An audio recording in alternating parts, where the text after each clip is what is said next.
Olá! A disputa em torno da distribuição dos royalties do petróleo é algo que não gira em torno de governo e oposição, mas entre estados produtores e não produtores. Um veto do ex-presidente Lula, a chamada emenda Ibsen, vai ser votado ainda este mês pelo Congresso Nacional. Apesar de os estados não produtores possuírem ampla maioria, uma proposta em tramitação no Senado tenta encontrar uma saída mais conciliadora para a questão. Esse é o tema desse Palavra Aberta, que recebe o deputado Paulo Folleto. O parlamentar é do PSB, um estado produtor do Espírito Santo. Deputado, muito obrigada por sua presença no nosso programa. Deputado, essas negociações que estão acontecendo no Senado em torno de um projeto do senador Wellington Dias para tentar arrumar uma alternativa antes da derrubada, ou não, a provável derrubada do veto do presidente Lula, essas negociações tentam encontrar uma saída conciliatória para a questão. Qual a sua avaliação de como estão sendo encaminhadas essas negociações? Essa é a opinião do Espírito Santo. A gente criou um comitê, capitaneado pelo nosso governador Renato Casagrande.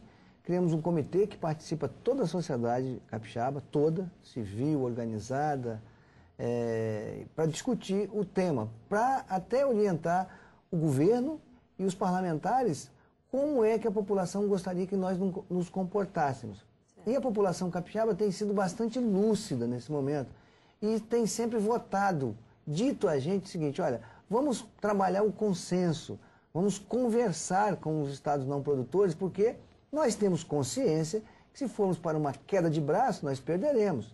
Afinal de contas, a emenda proposta por Ibsen e por Simon, a meu ver, eleitoreira, oportunista, dá uma oportunidade para o Acre, que não recebe dinheiro do petróleo, passar a receber.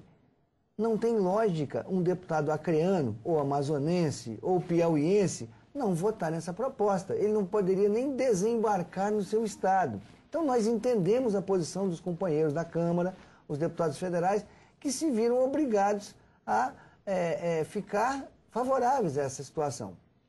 Na racionalidade, eles também têm consciência que não dá, do dia para a noite, de tirar uma receita estabelecida há muitos anos, compensatória, que são os chamados royalties, a receita dos royalties de petróleo, uma receita compensatória de danos ambientais, de impacto social, da questão do ICMS, que nós já chegamos a tocar no assunto, a gente pode até esclarecer melhor, enfim.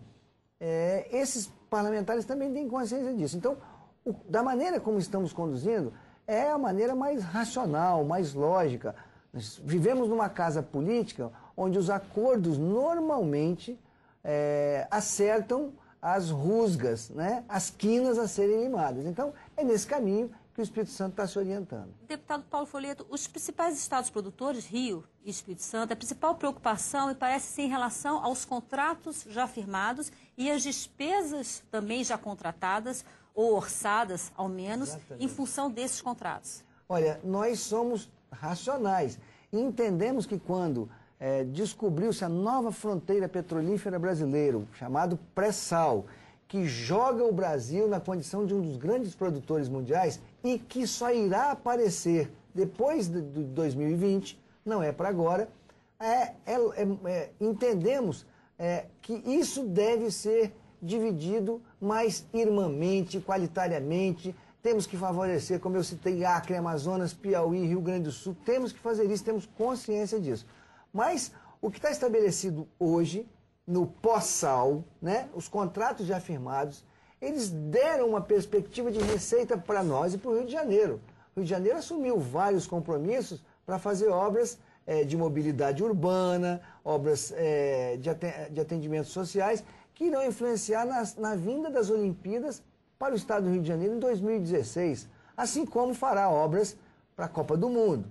O Espírito Santo não tem nem Olimpíada nem Copa do Mundo, mas olha, nós somos um estado que em 8 anos recuperamos a nossa credibilidade, passamos a ter uma administração pública que pode se apresentar para o Brasil inteiro, conseguimos exportar para a América Latina alguns programas que nós criamos no Espírito Santo, melhoramos o sistema prisional que estava absolutamente anarquizado, nós construímos muitas estradas, nós aparelhamos muitas escolas, criamos muitos cursos profissionalizantes.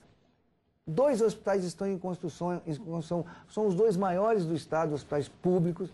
Tudo isso tem um custo na construção, mas a prestação de serviço ela se mantém.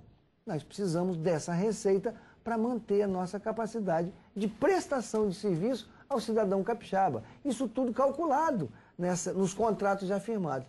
Agora, do dia para a noite, você vem e cancela o nosso contrato, é igual a você que está em casa nos assistindo, que perde o emprego do dia para a noite, que fica sem salário no outro dia. Você vai ter um transtorno na sua vida.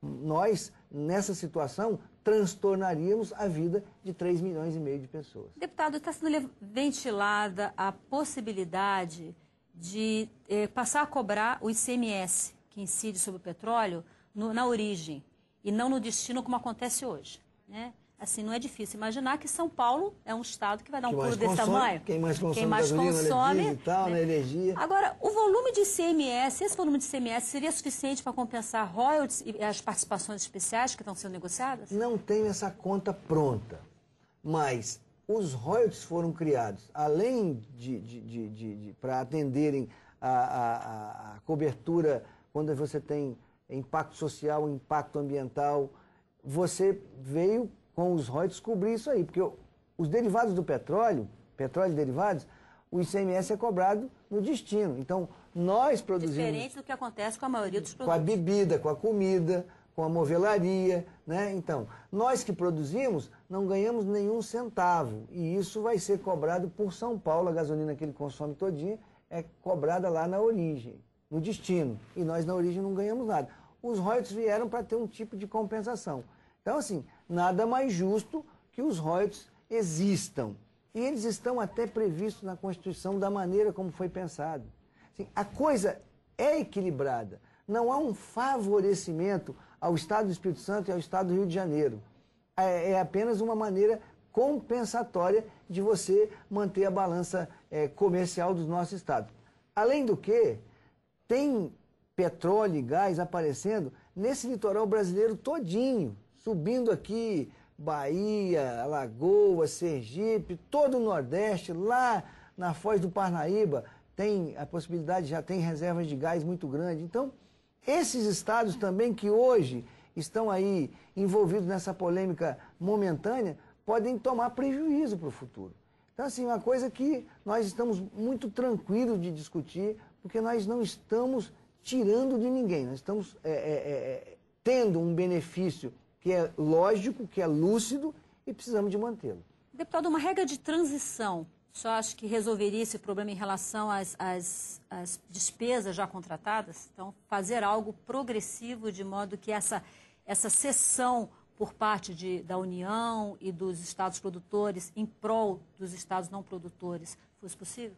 As propostas que estão colocadas, algumas tiram um pouco do Espírito Santo e Rio de Janeiro e do governo federal, né? O governo federal tem sido o maior contribuidor nas propostas e não aceita isso.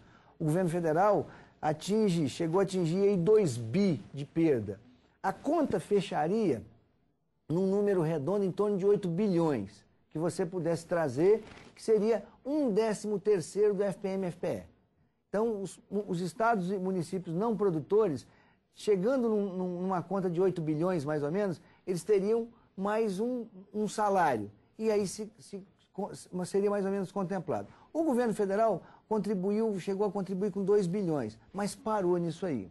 O que nós queremos, e temos consciência, é que nós vamos perder um pouco, o Rio de Janeiro vai perder um pouco, é a regra de transição. O governo federal, que arrecada bastante, é o grande arrecadador dessa nação, precisa de ceder mais, e nós também podemos ir para as empresas produtoras, que têm lucros muito vultosos com a questão do petróleo.